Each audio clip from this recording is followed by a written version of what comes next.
In this DD 2012 session, Richard Lamarck Hand, formerly of Naughty Dog, tries to dispel some of the confusion about how video games keep players engaged. Lamarck introduces the psychological concept of attention to the ongoing conversation about playing games. By using practical examples from his involvement in the playtesting of the Uncharted games, he describes how metrics data and other methods can be used to get a handle on the elusive subjects of players' attention. It was an insightful talk that's definitely still worth watching, so developers should not miss the opportunity to do so now that it's freely available on the official GD YouTube channel. In addition to this presentation, THEGDC Vault and its accompanying YouTube channel offers numerous other free videos, audio recordings, and slides from many of the recent game developers conference events, and the service offers even more members-only content for DD Vault subscribers. Those who purchased all access passes to recent events, like DD Vault, already have full access to DD Vault, and interested parties can apply for the individual subscription via the DD Vault subscription page. Group subscriptions are also available. Game-related schools and development studios who sign up for DD Vault Studio subscriptions can receive access for their entire office accompanied by contacting staff via THEGDC Vault Group subscription page. Finally, current subscribers with access issues can contact DD Vault technical support.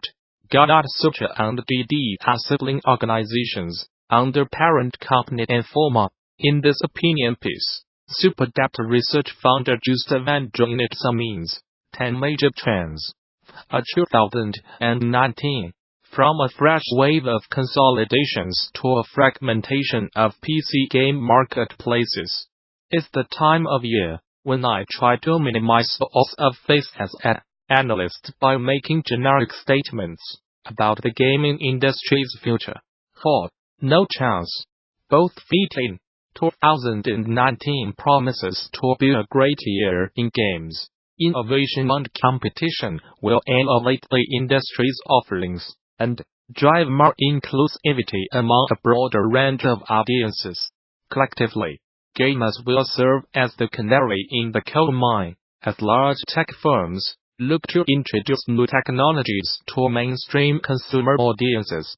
Companies like Amazon, Tencent, Google and Microsoft already own and operate massive data centers that virtually run enterprise applications. As I previously covered, we will see continued investment in infrastructure and content acquisition in 2019 as these billion-dollar companies seek to claim the consumer market. This means that we will likely see some surprising partnerships, for instance between Tencent and Google in China. Incorporated companies like Sony, Nintendo and legacy game publishers will have to decide on going at it alone. Budding up and surrendering a piece of revenue. It's not a bad thing. But after more than a decade of a virtual monopoly held by Valve, new contenders have emerged. We already saw how Valve tried to get in front of Epic's announcement that it was lowering its platform fees, and not long after, this got popped up with an even better rate. This is good for players and companies that make games. Consumers will get better prices and more choice, and the various digital stores will compete over functionality and improved user experience. Creative firms can reduce their exposure to a single distributor. Previously, unless you were Activision or you have no other option than to join the cluttered Steam store. Despite digitalization, the bulk of interactive entertainment has remained within one of the various walled gardens. That is going to change, like telecom networks that allow people to speak to each other, irrespective of their phone provider. So, Tor, will online gaming break down silos? In 2019, cross-platform play will become ubiquitous. The end of 2018 has already shown the potential of this, as Fortnite has resulted in each of the platforms agreeing to play nicely with one another. Legacy publishers like Activision Blizzard have also tasted what cross-platform play can do for their franchises. Hearthstone has continued to dominate the collective card game category because it works seamlessly across PC and mobile, and offers a smooth integration with live streaming platforms like Twitch. Cross-platform play should be at the top of every studio's design agenda in 2019. After seeing the initial success with subscriptions enjoyed by Twitch and Microsoft's Game Pass, more companies will adopt this monetization model.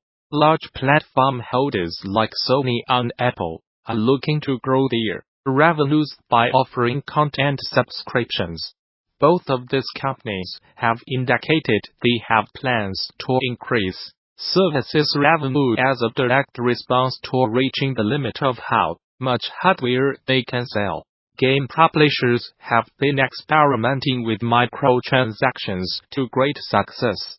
Tentpole franchises like FIFA, Hearthstone, and TV Online have made a mint from what they call recurrent revenues. Beyond upselling their audiences on a regular schedule with content updates, they will explore subscription models that will provide massive discounts on unique content to players in exchange for more predictable revenue flows. Now that gaming has emerged as a mainstream form of entertainment, the industry can expect more scrutiny. In addition, there will be sharper focus on kids and technology in 2019. Data companies will be increasingly under the microscope, similar to the loot box scandal that resulted in various governments speaking out. We will see an effort focused on protecting children. This means that game companies will be held to a higher standard with regards to how they handle data on minors. Against the background of a festering trade war between Eastern and Western economies, data ownership, in particular and children, will emerge as a political topic and strategic business challenge. It also means that titles like Fortnite will be fingered as culprits in narratives around an erosion of culture and well-being. Although this is largely driven by ultra-conservative and misinformed industry critics, the title's appeal to younger audiences will make it a likely scapegoat as the usual choir sings its disdain for video games. This year's congressional hearing in the U.S. more than satisfied our need for examples of how disconnected government representatives are from technology used by literally everyone else, different from previous generations. However, I expect the companies currently at the top of the food chain to know exactly how to respond. They will push titles that offer a safe, pleasant space for kids to play, uninterrupted by broader challenges found everywhere else. Next year will, however, not be a continuation of exuberance, as we have seen previously. Trends in related industries suggest that gaming, too, will move toward a more concentrated competitive landscape and closer government monitoring in response to the slowdown in consumer spending.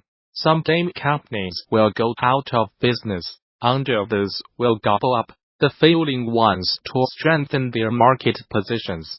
Nothing new here, but it does leave room for speculation as to who will buy whom. I previously speculated that Amazon would buy GameStop and still think they might.